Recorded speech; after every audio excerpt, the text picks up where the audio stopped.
राधा स्वामी दयाल की दया, राधा स्वामी सहाय, राधा स्वामी।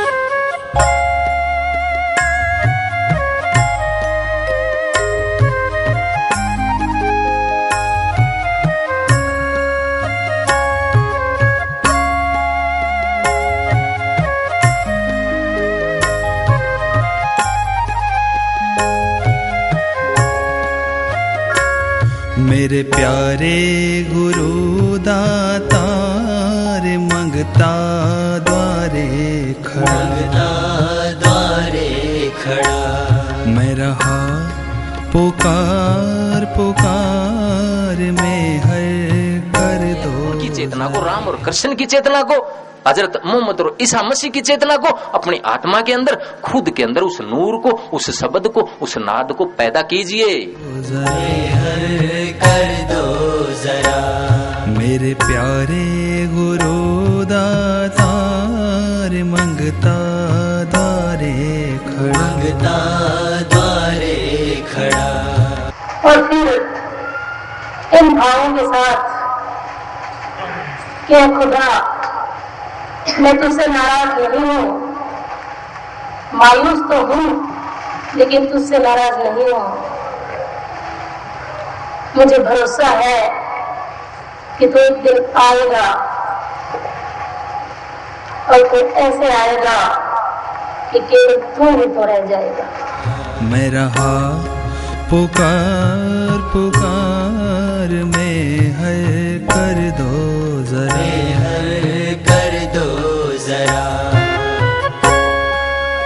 राधा स्वामी दयाल की दया, राधा स्वामी सहाय, राधा स्वामी। कोई रूप नहीं है, कोई नाम नहीं है, कोई आधार नहीं है, केवल एक महासुख काया, केवल एक आनंद काया। कोई ज्ञान नहीं है। लड़ते तब तक हैं जब सतह पर उस मैल को बटोर रहे हैं, उस मैल को इकट्ठा कर रहे हैं, उस मैल में, उस गंदगी में, उस मैली में टक्कर मार रहे हैं, तिनकों को ढूंढ रहे हैं। अड़का सा झोंका काल का आता है, तिनके को उड़ा करके ले जाता है। तो ऊपर खड़े हैं, गहराई का पता नहीं है, ज्ञान सबके अलग अलग हो गए, हजारों धार पकड़ करके बैठे हुए हैं, और वो हजारों धार अलग अलग गुणों की हैं। जब अंतर में जाएंगे, एक धार के साथ मेल होगा तो वहां सारा ज्ञान एक हो जाता है, ज्ञान अज्ञान भी विलुप्त हो जाता है। केवल एक आनंद काया, महासुख काया, महाकरुणा रह जाती है, प्रेम रह जाता है, महसूस करना रह जाता है। प्रेम कभी बोलता नहीं, अगर बोलता है तो वो प्रेम नहीं। इसलिए केवल वो प्रेम की धार जो महसूस कर सकती है दूसरे के दुख को, पौधों के दुख को, पशुओं के दुख को, वातावरण के दुख को महसूस किया जा सकता है, उनके साथ बोला नहीं जा सकता। बोला जा सकता है तो मुंह को करके।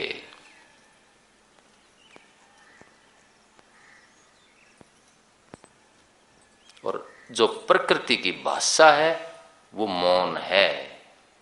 अगर वहां भी आवाज होती तो वहां भी ये बाहर के जो शब्द होते तो वहां भी लड़ाई होती।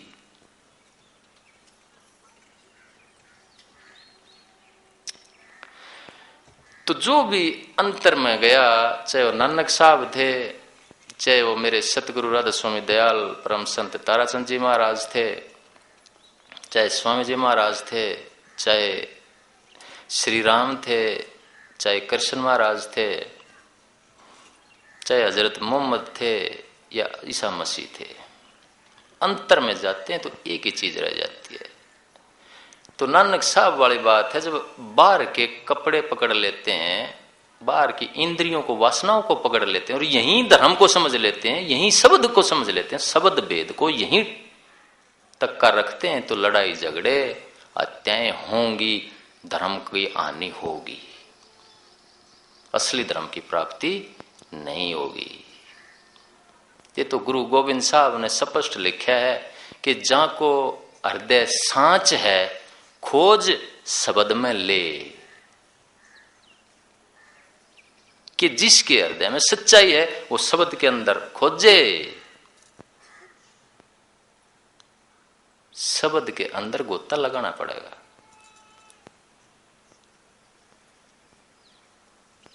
तो नानक साहब ने स्पष्ट कहा है कि जिनके हृदय में अनहद दूर बोलता है, वो कलमा उठता है, उसको समझना है कि उनको मिलिया सतगुरु पूर। जहां के हृदय अनहद दूर, वहां को मिलिया सतगुरु पूर।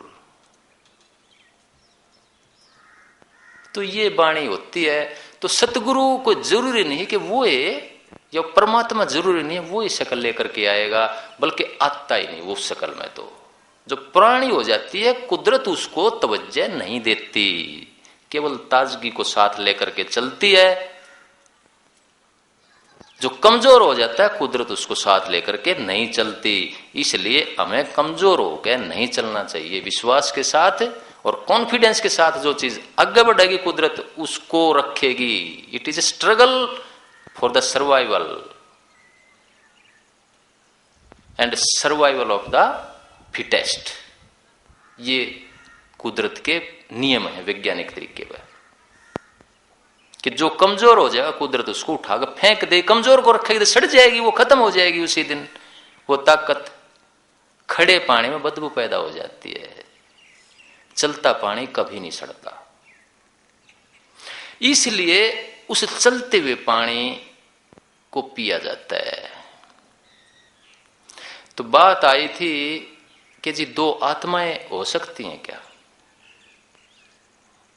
दो आत्माएं नहीं, दो मन हो सकते हैं। कभी मन अच्छी तरफ ले जाता है, कभी बुरी बात से जाता है, कभी कुछ बन के खड़ा हो जाता है, कभी कुछ बन के खड़ा हो जाता है। लेकिन इसके ऊपर काबू सिर्फ तब होगा जब इससे बाहर निकल जाएंगे, इससे ऊपर चले जाएंगे। हम क्या कर रहे हैं? हम मंत्रों का जाप कर रहे हैं इसको काबू में करने के लिए, मन को काबू में करने के लिए मन की कलाबाजी कर रहे हैं। मंत्र का जाप मन से हो सकता है। जब तक मंत्र का जाप करोगे मन के अंदर हो, और जो भी मंत्र जितना लंबा होगा आप मन से बाहर निकल जाओ तो मेरे पास आ जाना, बात कर लेना आप। क्योंकि जितना लंबा मंत्र उतना ही मन का प्रयोग। याद करना पड़ता है ना कि अब ये शब्द है, अब ये शब्द, अब ये शब्द, अब ये शब्द, याद करना पड़ता है ना। याद करना पड़ गया तो मन का काम शुरू हो गया। मंत्र ऋषियों ने छोटे छोटे दिए हैं जिसमें आपका मन प्रयोग ना हो। यम, हम, लम, रम, ओम। अब राधा स्वामी कि जिस मंत्र को याद करने में मन का प्रयोग हो जाए, समझ लेना आप अंतर में, आत्मा के अंतर जा ही नहीं सकते। ये वैज्ञानिक सच्चाई है। आते हैं मेरे पास कि जी बातें हमने सारी पढ़ते हैं कि अंतर में उस नूर को मालिक कहा गया है, ज्योति स्वरूप को ब्रह्म कहा गया है। उस अनहद नाद को घंटे, शंख, बीन, बांसुरी अंतर में बजते हैं। लेकिन जब वो नूर, वो कुंडलिनी शक्ति, वो कुंडलिनी जागरण, वो प्रकाश का घेरा बनने लगता है, और अगर उस टाइम पे नाम का स्मरण करने लग जाते हैं तो वो घेरा खत्म हो जाता है। खत्म होगा, सर्तिया होगा। लाख लाख, 2-2 लाख इकट्ठे होते हैं, कोई एक भी आदमी आके बता तो दे जो उस नूर के अंदर, ज्योति स्वरूप के अंदर गया है। मेरे सतगुरु के पास बैठते थे, अब भी बैठते हैं, नाम लेते हैं, तो उसी टाइम पे 10 में से 7-7, 8-8 उस नूर में चले जाते हैं। लेकिन अगर नाम लंबा है, ये नाम का विज्ञान बताता हूं मैं आपको। कोई मंत्र है या उसमें 5 या 10 शब्द हैं, 4 शब्द हैं, तो वो मन का मंत्र है और मन में रहते हुए मन को काबू में नहीं किया जा सकता, है संभव ही नहीं है। मेरे पास आते हैं, पूछते हैं कि जी अंतर में जब वो नूर आने लगता है, वो ज्योति आने लगती है और नाम का स्मरण करते वो लुप्त हो जाती है,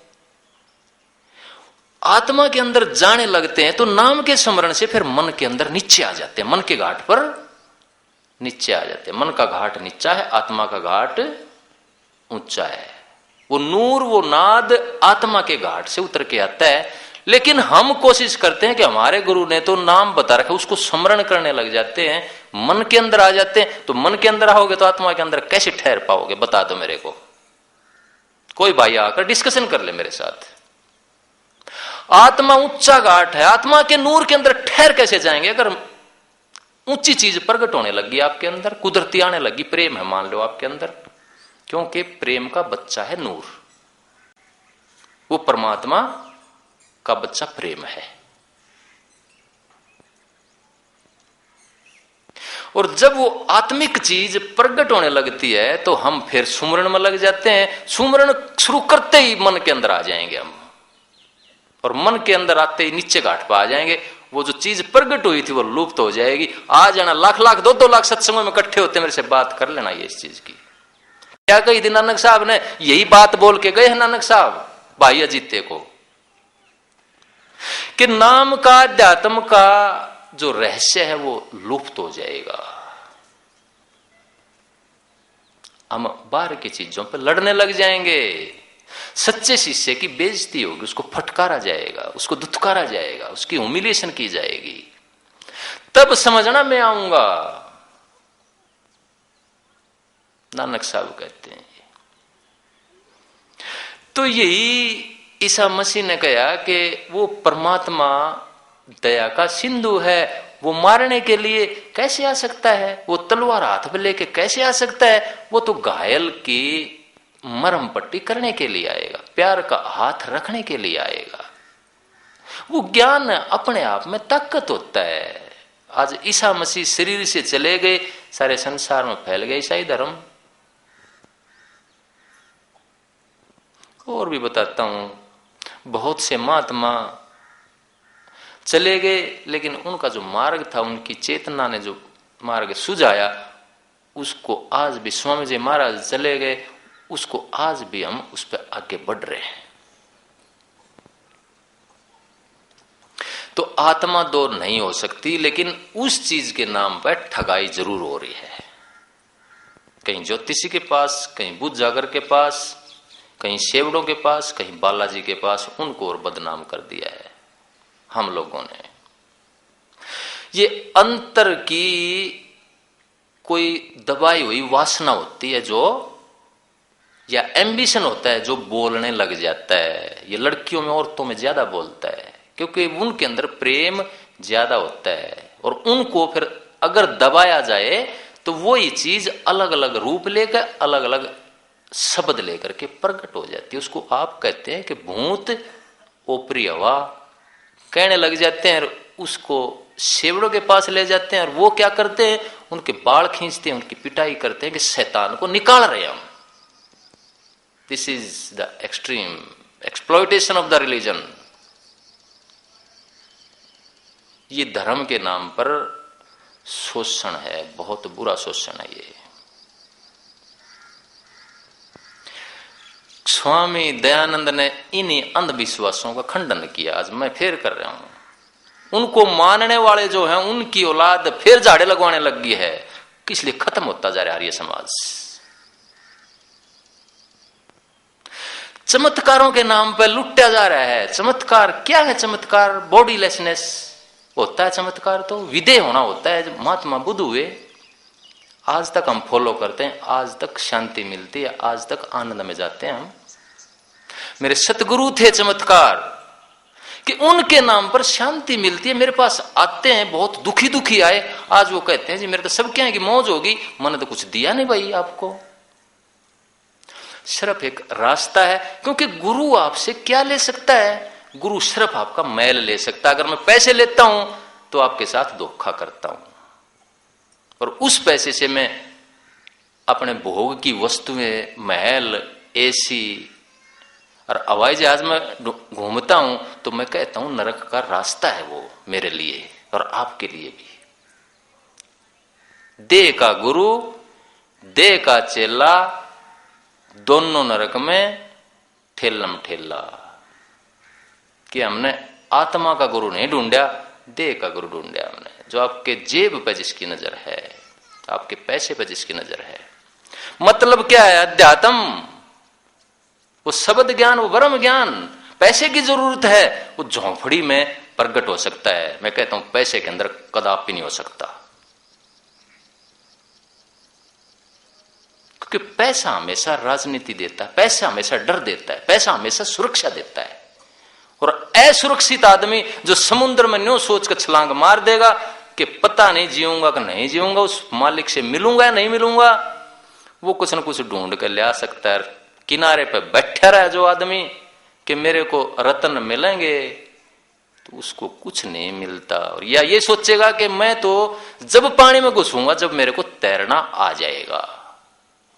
तैरना पानी में घुसने के बाद ही आएगा, पुस्तक के ज्ञान से तैरना नहीं आ सकता। कि तो अनिश्चितता का नाम है, कुदरत अनिश्चितता का नाम है। हमने तो सत्संग को भी निश्चित कर लिया। कहते हैं कि जी बारिश आ जाए हमारा सत्संग रुक जाता है, यहां कुछ बना दो आश्रम। मैं कहता हूं नहीं बनाता भाई, वो प्रकृति, वो मालिक, अनिश्चितता का काम है। अगर थारे अंदर सच्चाई है, अगर मेरे अंदर थोड़ी सच्चाई है, तो कुदरत को मदद करनी होगी, मेरे सतगुरु को मदद करनी होगी। ये उसकी गरज है, मेरी गरज नहीं है। क्या होगा? थोड़े भीग लोगे, आप आओगे, बारिश आ जाएगी। सत्संग ना होगा कोई बात नहीं है, मिटती नहीं धरती। तो अध्यात्म के नाम पर हमने लूटना शुरू कर दिया। चौगुर्दे को बॉडीगार्ड खड़े कर दिए, महल खड़े कर दिए हैं अध्यात्म के नाम पर। यह अध्यात्म नहीं है, यह अध्यात्म के नाम पर धोखा है। इसलिए इन चीजों को देख करके मेरे सदगुरु की प्रेरणा से किसी से पैसे लेना या आश्रम स्थापित करना, इन दोनों की मनाही हो गई है। चौड़े मैदान में बैठ करके सत्संग होता है। अगर कुदरत की मौज होगी तो होता रहेगा, ना होगी तो कौन सा ठेका ठा रखा है। वो परमात्मा ये सृष्टि 13-14 अरब साल पुरानी बता रही है विज्ञान, तो 13-14 अरब साल की और बता रहे हैं। एक हरिओम के आने से, एक सत्संग के आने से, एक धर्म के आने से इस पर तबाही नहीं मचती। एक आदमी के मरने से इस पर तबाही नहीं मचती, एक गुरु के मरने से इस पर तबाही नहीं मचती, जिसके नाम पर हम लड़ते हैं, झगड़ते हैं कि मेरे गुरु की चीज है यार। उसके लिए बंद लगाते हैं, हड़तालें करते हैं और देखते हैं कि क्या क्या कृष्ण को और बदनाम कर दिया। श्री कृष्ण के नाम पर लेकर के कहते हैं गोपियां भोग करते हैं लड़कियों का, गुरु और उनकी औलाद। इसलिए मेरे सतगुरु से ही कहते थे कि गुरु के घर में गुरु पैदा नहीं हो सकता।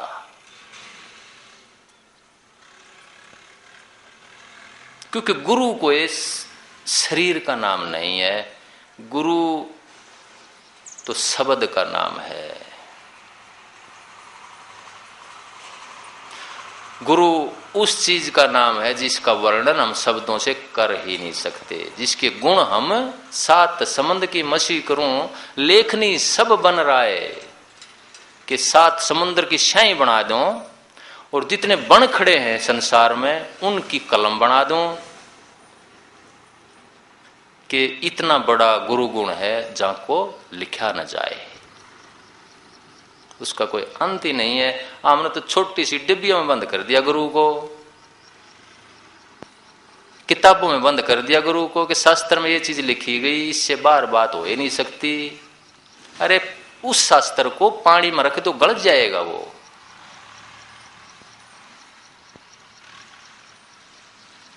वो चीज नाशवान है। जिस मकान की, जिस मंदिर की, जिस मस्जिद की या गिरजाघर की नींव कच्ची होगी तूफान उसने उड़ा देगा, उसके लेख में कोई उसका अस्तित्व नहीं है, तूफान उड़ा देगा उसको। और हम उन मंदिर मस्जिद के लिए, शास्त्रों के लिए जो नाशवान हैं, जो पेरिशेबल हैं,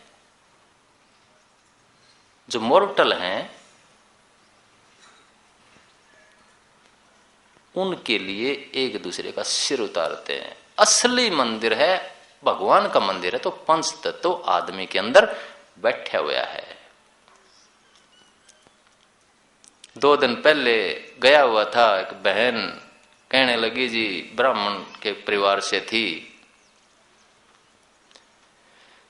कि जी मुझे अंदर का रास्ता बताओ।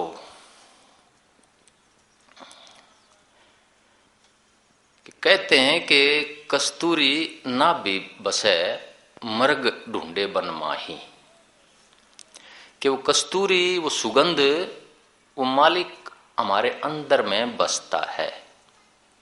वो कस्तूरी हिरण की नाभि में होती है और हिरण उसकी महक को ढूंढने के लिए बन बन भटकता है। तो मैंने उस बहन को कहा कि बहन, आप ये मानते हैं कि कस्तूरी अंदर में है? आमतौर पे ब्राह्मण मानता नहीं, सभी को नहीं कहता मैं, क्योंकि वो बाहर देखने के प्रयत्न करता है। ब्राह्मण कौन है? ब्राह्मण सोई जो ब्रह्म पछाणे, बाहर जांदा भीतर आने, कि ब्राह्मण वो है जो अंदर खोज करे। लेकिन ब्राह्मण आज शास्त्र के बेस पे, वास्तु शास्त्र के बेस पे, कोई जाति से नहीं है ब्राह्मण कह रहा मैं, हम भी ब्राह्मण बन जाते हैं, दूसरे भी, जो रास्ता शास्त्र के नाम पर, ग्रहों के नाम पर विचलित करते हैं, क्योंकि बाहर का रास्ता बताते हैं, वो अंदर का नहीं बताते। ब्राह्मण तो वो है जो बाहर जांदा भीतर आने। कि मैं बहन जी, अगर आपने ये मान लिया कि कस्तूरी आपके अंदर है तो मेरा आधा काम पूरा हो गया। क्योंकि सत्संगी भी नरे हैं जो रोज चमत्कारों पे बात करते रहते हैं कि आज साईं बाबा ने ये चमत्कार कर दिया, आज आपके घर में उतरेंगे, रोज टीवी चैनल पे यही बातें हैं, आज आपको दिखाई देंगे, आज आपको बचा दिया, आपकी कार में प्रकट हो गए।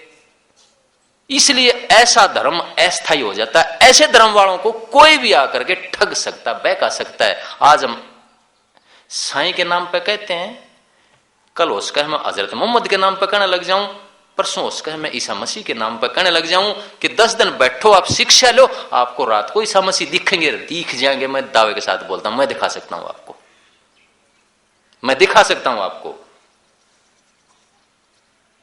ये धर्म की सबसे बड़ी हानि है।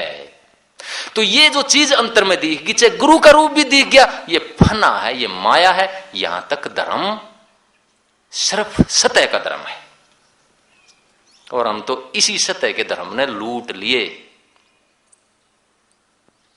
और जब तक अंतर में उस कस्तूरी की खोज नहीं करी जाएगी, धर्म का भेद, धर्म का रहस्य नहीं मिलता। हमारे अंदर इसी तरह से देवी बोलती रहेंगी, इसी तरह से भूत बोलते रहेंगे, इसी तरह सेवड़े, ज्योतिषी, पुखराज, रुद्राक्ष, इनके नाम पर हमारे को ठग्या जाता रहेगा। और बाहर के यज्ञ के नाम पर अपने आप को ठगाते रहेंगे। यज्ञ करना है तो योग यज्ञ करो, जो गीता में कृष्ण भगवान ने कहा है, जहां आत्मा और परमात्मा दोनों एक रूप हो जाते हैं। उस महासुख काया में आत्मा पहुंच जाती है। तो ये थोड़ी सी बातें हैं, और इनको अगर थोड़ा सा भी लेकर के चला जाए तो माला भी अंतरे मिल जाती है, वो मूर्तियां भी अंतरे मिल जाती हैं, अंदर में तीर्थ व्रत भी अंदर में मिल जाते हैं। कबीर साहब इसीलिए कहते हैं कि मोह को कहां ढूंढे रे बंदे, मैं तो हूं तेरे पास में। ना मैं जप में, ना मैं तप में, नहीं व्रत उपवास में, ना मैं क्रिया कर्म में रहता, नहीं योग संन्यास में, नहीं अंड में, नहीं पिंड में, नहीं ब्रह्मांड आकाश में, ना मंदिर में, ना मस्जिद में, ना काशी कैलाश में। मोह को कहां ढूंढे रे बंदे, मैं तो हूं तेरे पास में। कि वो खुदा, वो मालिक हमारे अंदर ही है। जो बाहर दिखाने की कोशिश करते हैं, कोई अंगूठी पहनाता है आपको, कोई गंडा बांधता है आपको, ये साइंस है, विज्ञान है। देखो सत्संग लंबा खींचिए, गर्मी की बात है, गर्मी का टाइम है। ये अंगूठी पहनते हैं आप यहां, ये काम करती हैं, लेकिन आपको इसका विज्ञान नहीं पता। ये एक्यूप्रेशर होता है, खास तौर पे ये जो बीच की 2 उंगलियां होती हैं, ये टेंशन आदमी के अंदर तनाव पैदा ना हुआ है। और अगर अंगूठी पहन ली जाए तो वो जो नसें हैं वो दब जाती हैं। तो शादी में इसीलिए पहनाई जाती है कि इसका तनाव आने वाला है और ये ठीक रहेगा, सेट रहेगा। ये औरतें जो ये पहनती थी हाथ में चूड़ी कड़े, ये भी नस है। यहां जो काम की नस होती है, जो काम इंद्रिय है ना, उसकी नस होती है।